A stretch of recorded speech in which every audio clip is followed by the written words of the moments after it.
This game sucks.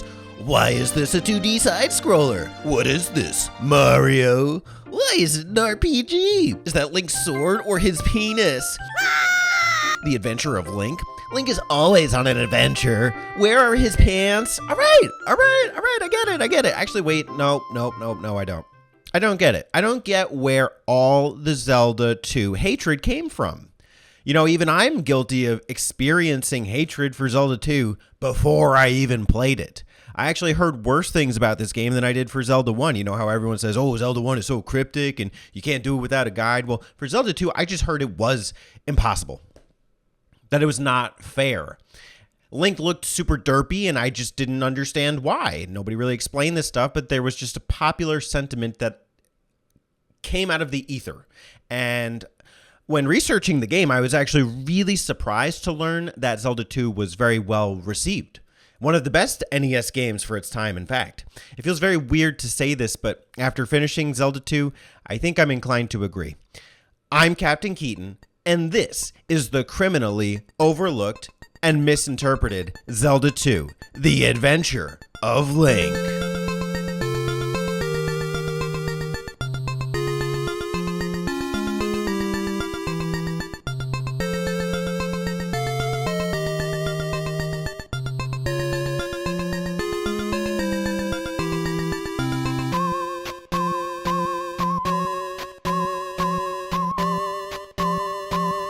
Now, it all starts on a peripheral for the Famicom, called the Famicom Disk System. This thing is what a 32X wishes it was. What other video game console do you know that plays motherfucking floppy disks, for that matter? Talk about retro. Before North Americans had a taste of Zelda, Japanese players were already treated to Zelda 2 on this unit. That's mind-blowing to think about. They already had 2 Zelda games before we had 1. Way to go, Japan. Slow clap. Famitsu rated Zelda 2 a whopping 36 out of 40 in their magazine in 1987. This made Zelda 2 the second highest rated game in Famitsu at that time. That feat is no joke either. According to your dad's favorite source and reading material in the morning, Wikipedia, Famitsu reviews video games by having 4 critics each assign the game a score from 0 to 10, with 10 being the highest score. The scores are then added together for a maximum possible score of 40. That's right, that means that 4 individuals rated this game at an average of about 9 out of 10. So you have a sort of unanimous consensus about the game's merits and how great it actually was. The only game that was close to was Dragon Warrior 2. That was the highest rated game at the time. The North American version was also marketed strategically. Like the original Legend of Zelda, first prints of Zelda 2 released as gold cartridges. And even more clever, the box the game shipped in had a piece chipped out of the actual cardboard. So when you were walking past this game in the store, you would actually see the gold cart before buying it. How could a kid ignore this piece of video game gold jutting out at them amidst a sea of gray NES carts at the game store? I can only imagine. So it is interesting because, like, unlike the first Zelda, like nobody in my immediate friends was really playing that game. And so I actually purchased the second run gray cartridge. And if, you know, people are aware, the original Legend of Zelda and the Adventures of Link, the first releases were gold, but then the game did so well, they did a second run of both games, but they were on gray cartridges. And so that's actually when I first bought it, was that second run. And just because I love the first game so much, but yeah, nobody in my immediate friends was playing it, but I was like, well, I got to try this out. I love the first one. And so I did. And it was great. It was rage inducing for sure. And I actually never beat it until I was a grown up. So I did have a lot more difficulty with this. And so, because I pretty much was kind of like a Han Solo mission. I had to go on my own, really, and figure out the game. The situation appears to be somewhat nuanced. In a 1989 Chicago Tribune article, Tracking the Elusive Nintendos, the author recounts how difficult it was to find Zelda 2 as well as the NES in general. I recently visited or talked to employees of almost 20 toy stores in Chicago and the suburbs. I asked each store if they had any game systems in, or if they carried Super Mario Bros. 2 and Zelda 2, The Adventures of Link. The results of my survey, out of all the stores, there was exactly one Nintendo Entertainment System on the shelves. Not a single store carried either of the cartridges.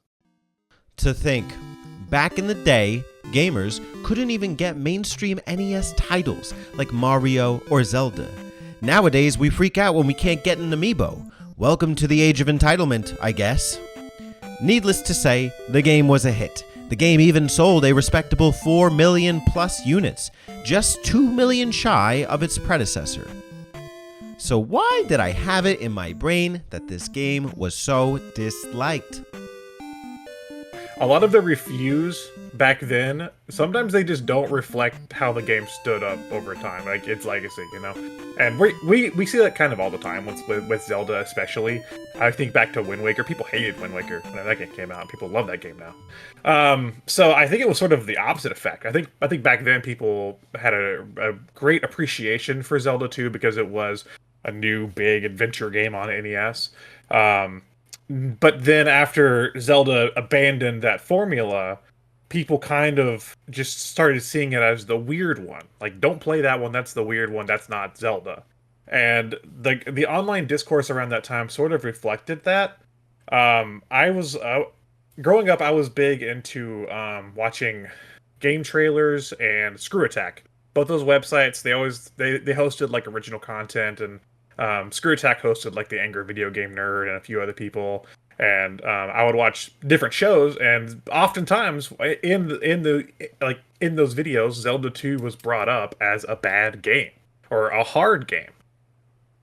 So, you know, or it's bad because it's hard, or it's bad because it's weird and it's different and it's changed, you know. So there's sort of this vibe going around like at that time that like Zelda 2 shouldn't count as a Zelda game, you know? So what is Zelda 2? Well, it's a great question, and funny you should ask. Zelda 2 is an action-adventure platformer RPG hybrid. Actually, wait, what isn't this game? A shooter, maybe. Oh, no, wait, the sword shoots beams. Damn it. The influences the game takes are relatively clear.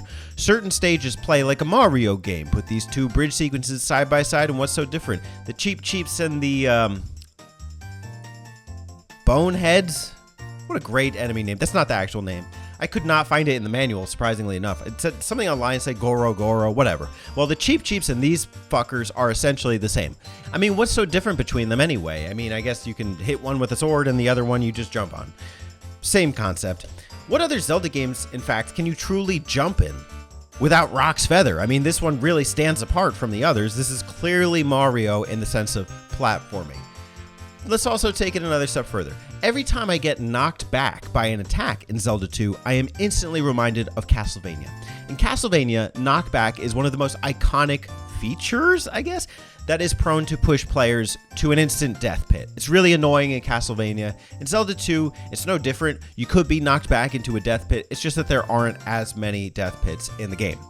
The overworld itself is a very clear homage to the RPG overworld of Dragon Quest. Even the concept of towns stem directly out of RPGs and were barely realized in the first game. Just the fact that you kind of walk out and you're on a top-down map like Dragon Warrior, I think this game was very much inspired by Dragon Warrior. I think Dragon Quest, Dragon Warrior was huge, and I think at Nintendo, I believe they were taking bits and pieces from Dragon Quest, and they took the top-down world and the kind of like experience system from Dragon Quest, because it does look like a Dragon Quest overworld on Zelda 2's map. That left an impression on me, because I believe I would have played this before I got Dragon Quest, because I got Dragon Quest in 90, and this came out in 88, 89. So this was my first experience with that kind of top-down RPG kind of thing would have been Zelda 2. One of the reasons it probably didn't catch on was they touched it up. Well, we're not talking about Dragon Quest, but they touched it up a lot, the NES North American version of Dragon Quest. But the point is that Zelda 2, when it came out in Japan, Dragon Quest was already out, so it would have taken inspiration from how big Dragon Quest was for the RPG elements, the overworld, and stuff like that. I think they had to have taken from there, I would think.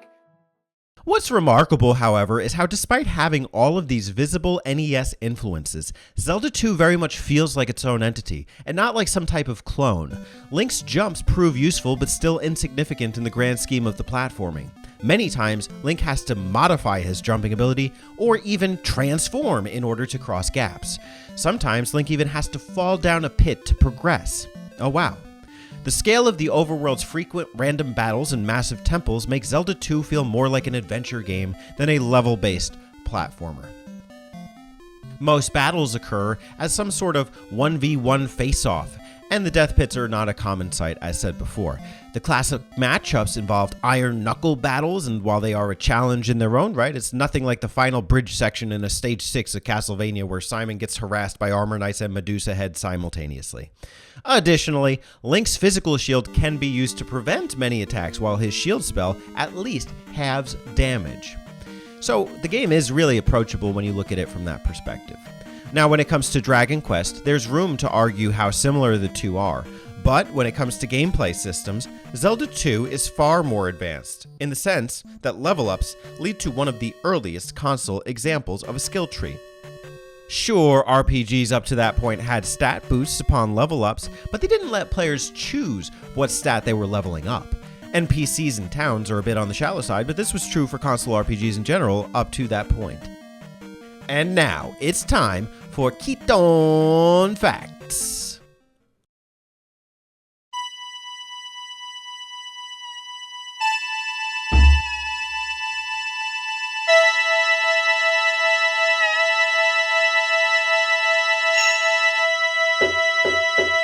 Yakiagyo, the nightly procession of 100 Oni, otherwise known as demons or ogres. When the Yakiagyo was on the move, it was to be avoided. One tale from Tales of Uji tells of a monk. Coming upon a deserted temple, he decides to settle in for the night. But suddenly, a crowd, some 100 strong, came surging into the temple, each one a torch in his hand. When they got close, he saw they were fantastically weird creatures, not men at all. There were all sorts of them, some with only one eye, some with horns, while their heads were more terrible than words can describe. After the gang of Oni leaves and the sun rises, the monk is shocked to find that there is actually no temple at all, and he can't even find the path that brought him there.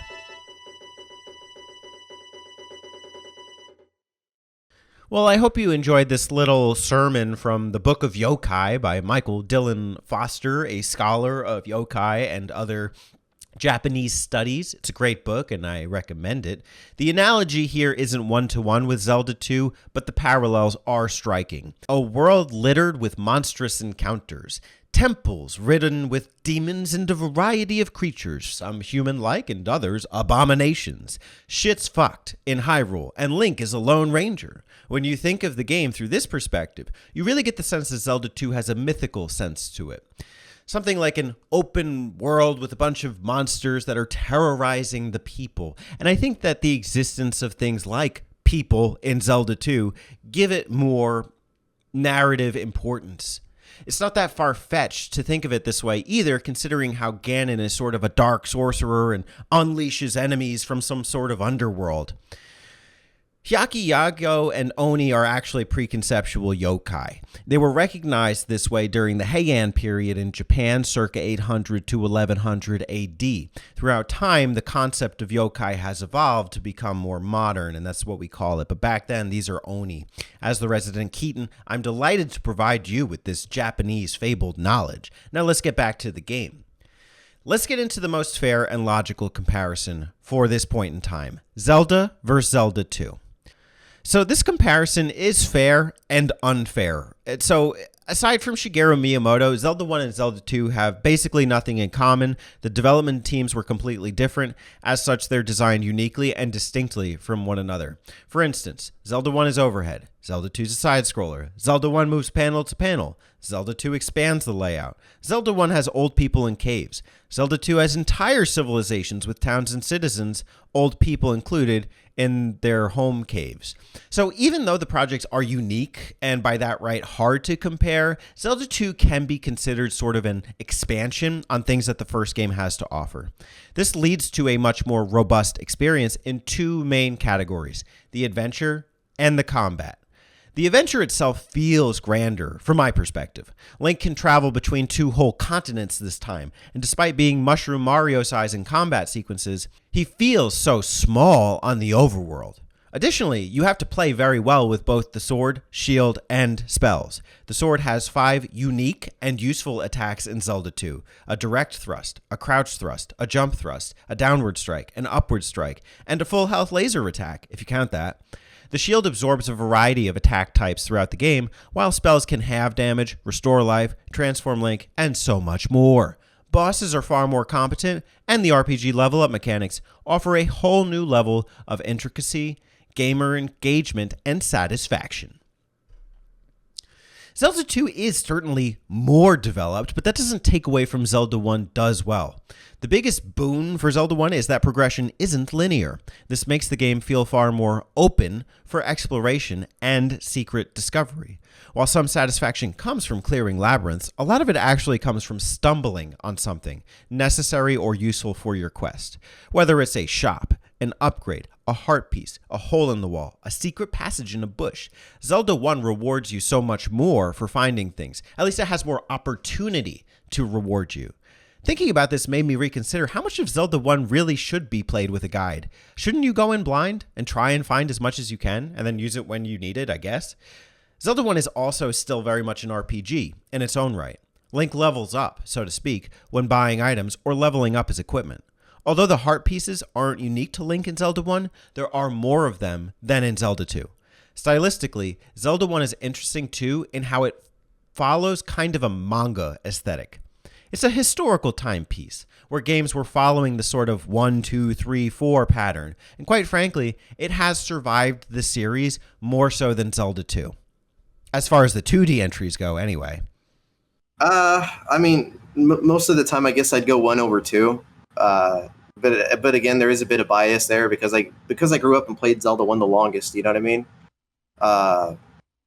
For the longest stretch of time, and by which I mean over the course of so many years. You know, that was the one that was introduced to me. That was the one that I had more than one family member, you know, slowly guide me through it. You know, I had the one cousin. I mean, I'll just drop names, I guess. My cousin Kino was the one that introduced me to the game. And then later on, as I got a little older, my cousin Marcos was like the one that guided me all the way up to, like, I want to say Dungeon 6 or Dungeon 7. And then just to mess with me, he's like, I'm not going to tell you where the last couple dungeons are. I'm just like, oh, that's just cruel. And I didn't get to figure out where those were until I was even older than that. So, yeah, it turns out one of them was the one underneath the lake, if you remember, when you play the flute. And I never figured that out, at least not at the time. And everything I figured out was through word of mouth, or if it happened to be in a magazine that I couldn't afford. So, you know. If I had to go back, like which one would I rather play right now? I would say I like Zelda 2 a little bit more because, you know, like I've been saying, like it's more unique for what it is, and you know, like I do like a lot of aspects to it more. Like I like the fact that it has towns in it. I think is really cool. I really like that. Like it kind of makes the game more lively. And you know, it's another thing too that I didn't talk about yet that I always like talking about with the game. Is that, you know, in like the first area where you see that rock that's blocking your path that's underneath like the first town, like that one, I remember the very first time, because I remember, like, when you get there, you're just like, man, I want to see what the frick is on the other side of that damn rock. And, like, for years, I was always, like, you know, because I always used to get stuck, like, all the time at the beginning, like, that always, like, annoyed me. It'd be like, damn. And then eventually when I got the hammer, then you break that rock. It's, like, that was, like, one of the most, like, satisfying moments for me in that game, weirdly enough. So, when it comes to Zelda 1 versus Zelda 2, where do I stand? Well, I'll tell you, but not before we first have ourselves a little Miyamoto moment. That's right, you heard me, motherfuckers. It's Miyamoto time. That's right, it wouldn't be a Zelda video without a word from everyone's favorite gaming developer, Shigeru Miyamoto. Today's Miyamoto moment comes from a 2009 Superplay interview with the man himself. Let's take a listen. The sequel, Zelda II Adventures of Link, was a very different game. Why was this? And why have you never done anything like it again? It was my idea, but the actual game was developed by another team, different people to those that made the first game. Compared to Legend of Zelda, Zelda 2 went exactly what we expected.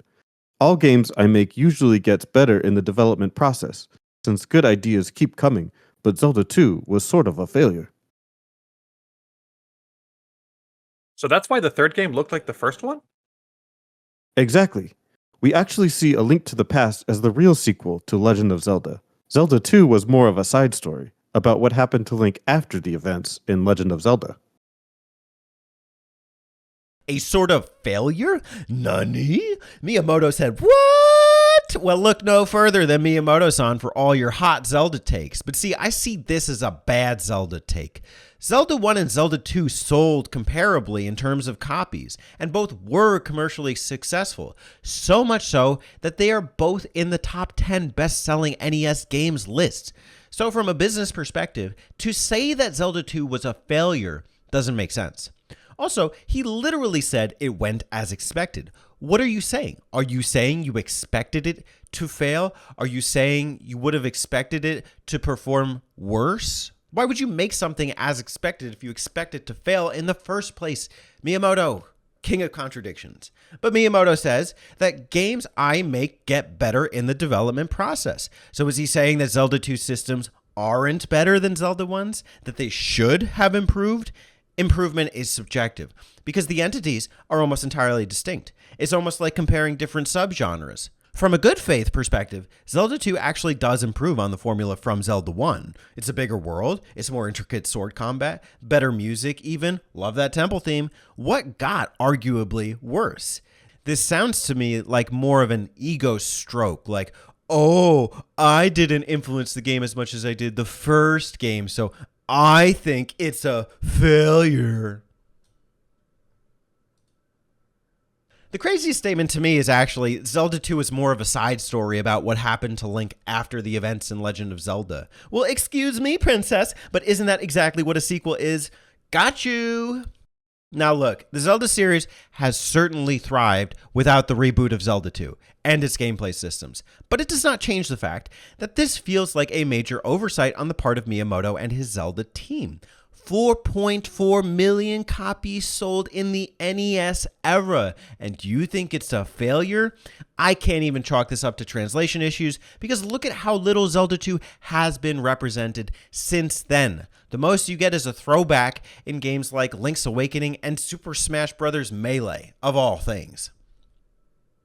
Here's the thing. Do I think Zelda 2 is better than Zelda 1? Not exactly, but I also don't think it's worse. I could play either and have lots of fun for different reasons. So really, the answer depends on the day. But this is enough of my perspective. I want to spotlight some of the perspectives on Zelda 2 from people who were actually around for it or from who also enjoyed it. The very first one I ever played was Link to the Past on Super Nintendo. It was one of the first games I got with my system when it was given to me by my cousin, who got the N64, and he gave me, like, my family the Super Nintendo with, like, all his games. He didn't have, like, a lot of games, but that was, like, one of the few he had, and, you know, it's great. And then after that, I rented, eventually I got an N64, and I rented, Ocarina of Time, and then after that, well, I guess I can just talk about like how I got into Zelda 2, right? Sure.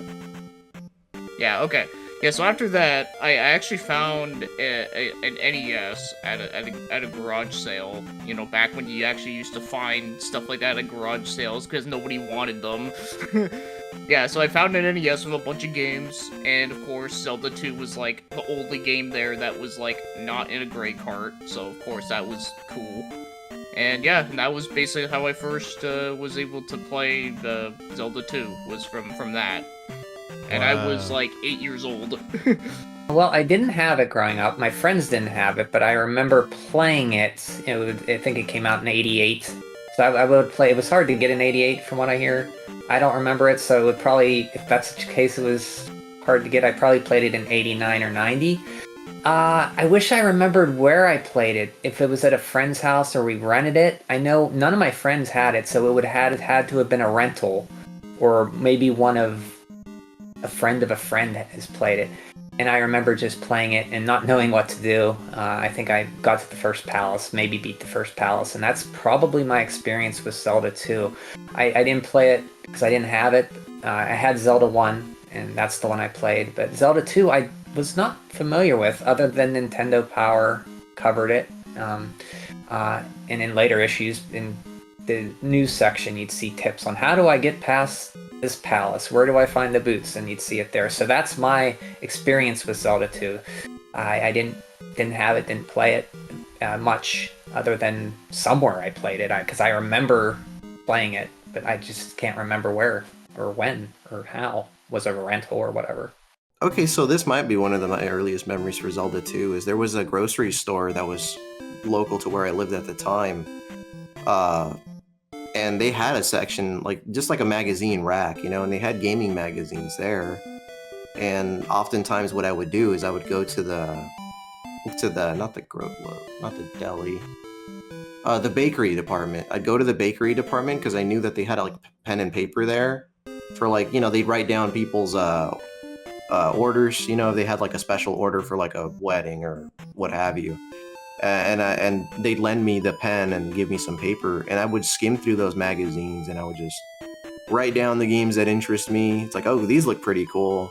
And Zelda 2 may have been one of them, yeah, now that I think about it. And, you know, even cheat codes you'd get from those magazines, so I'd write a bunch of those down. That way I could take the what I wrote down home and, you know, try them on my games. And, you know, something I remember them sometimes telling me, you know, depending on who was there, they'd be like, no, you can't skim through the magazines and do that, you know? And I'd listen for that day. And then I would just, the next time I'd go to the grocery store, I'd do it all over again. I'd be like, well, I'm not hurting anybody. It's like, what are they going to do to me? They're going to grab me and kick me out of the store? You know, I'm just a little kid. I had a friend that had the, what's it called? Like the collection thing? The Anniversary Master Collection? Master Sword Collection? Something. Whatever it is, whatever that thing is. He had a copy of that, and of course he played Ocarina and Majora on it. But what interested me was the fact that it had Zelda 1 and especially 2 on it, because I had never seen those games before. I didn't even own NES games. I didn't play an NES. I didn't know, you know, so like that was really kind of where I got to look at these games that I've only heard about through the internet, through people online, you know, kind of saying like, oh, it's the bad one. I was like, huh. I was like, well, it's like people say it's hard, and I really want to, you know, I like the challenge myself. So I was like, okay, I'll try Zelda 2 on his disc. And there was a stint for a while there where I would go over to his house and he would just watch me play Zelda 2 because he never actually played it. He only played the 3D games. So he would just watch me play Zelda 2. So I would go over to his house, commandeer his GameCube, and play Zelda 2. And that's sort of where my love for the game really started, because like I hadn't played a lot of, well, like a lot of 8-bit games especially, but you know, a lot of older games that had as much depth as that game. And yeah, it was a game that I just set out to really want to play, you know, and I got to play it.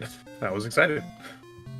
It was after a break. I can't remember if it was fall, winter, or spring break, but I remember because I was in a fraternity and I lived in a house, and one of the brothers came back from break and he had a Nintendo with a bunch of games, And I thought it was, I was like, oh man, I haven't seen one of those in a while. I haven't played one in a while. That's cool.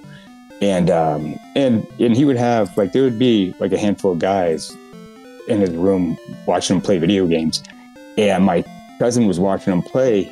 I should mention too, this cousin, I always refer to him because he was my best friend.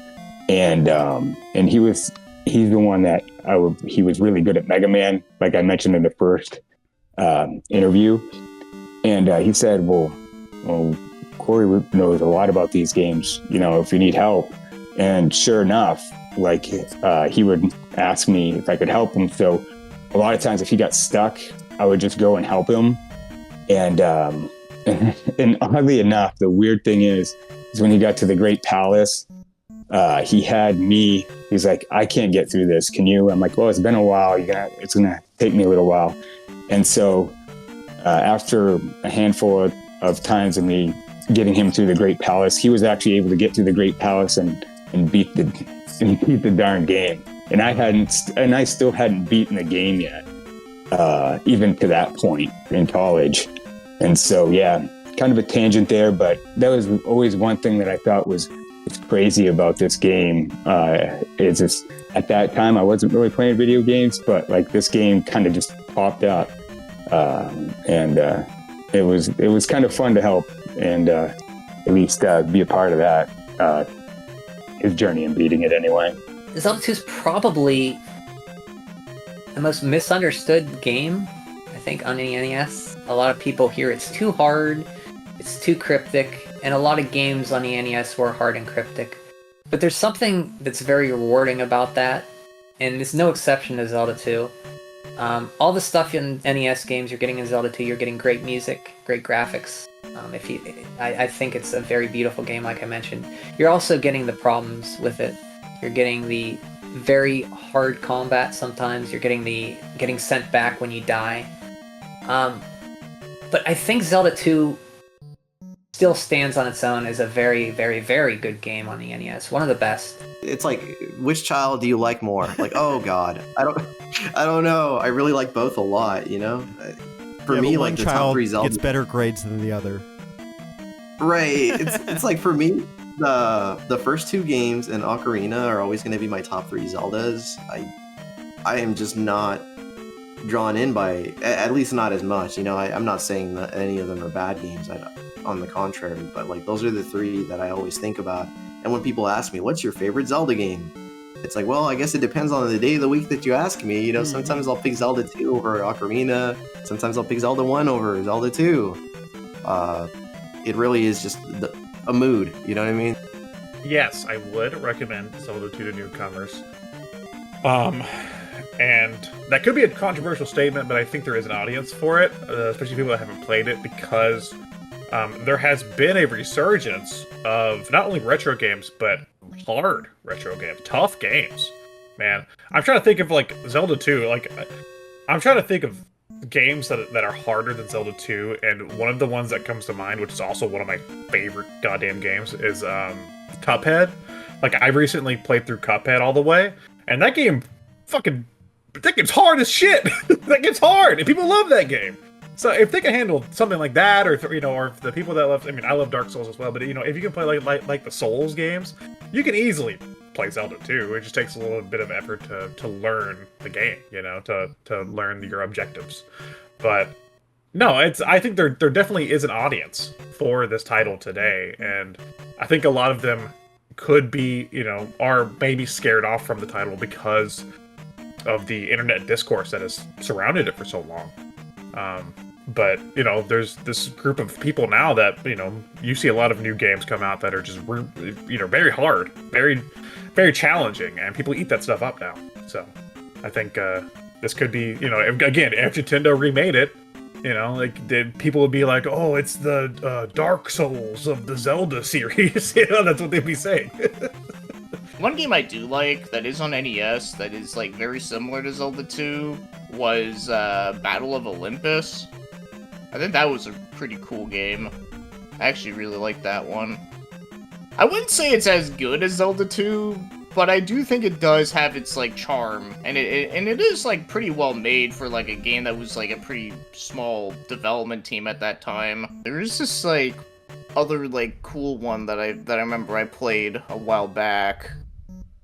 It wasn't like exactly like Zelda 2, but it did have like the whole like side-scrolling aspect to it with some like minor like RPG stuff. It was called like BioWarrior Dan. It was kind of more like a Metroid game, but I think people that do like Zelda 2, I think would like that one.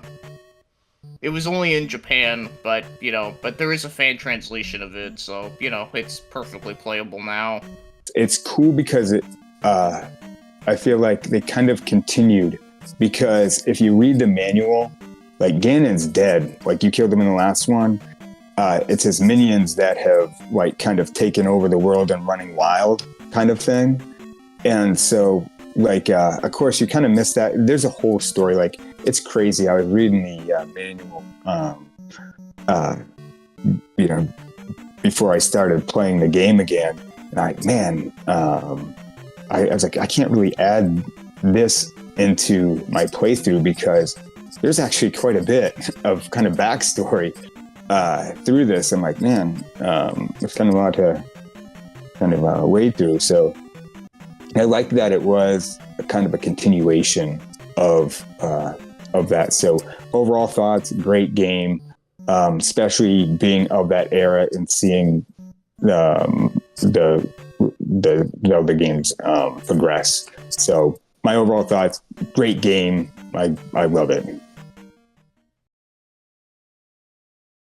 These are just a few highlights from friends and content creators I interviewed about their experience with Zelda 2. Please check out their channels as well as the full interviews after this video. As for Zelda 2, I still haven't pinpointed exactly where the negative stigma around it came from. It's possibly a systemic issue in how Nintendo hasn't regularly acknowledged Zelda 2 amongst their more popular titles. It's also possible that it is too much of an ordeal for modern gamers to go back and play Zelda as a presumably overly difficult NES title. See, I don't think that's good, though, because a lot of people are writing it off because of the NES difficulty stigma, when they haven't even tried it for themselves. Try it before you chastise it, I guess. Whatever the case, it really comes at the expense of Zelda fans, myself included. I have long written this title off, and I had to be put in a position where I was open-minded and willing enough to try it for myself. And I'm glad I did. The reward is immense, and I'm incredibly grateful I got to fully experience this classic from gameplay and historical standpoints, and to bring it back into the spotlight today.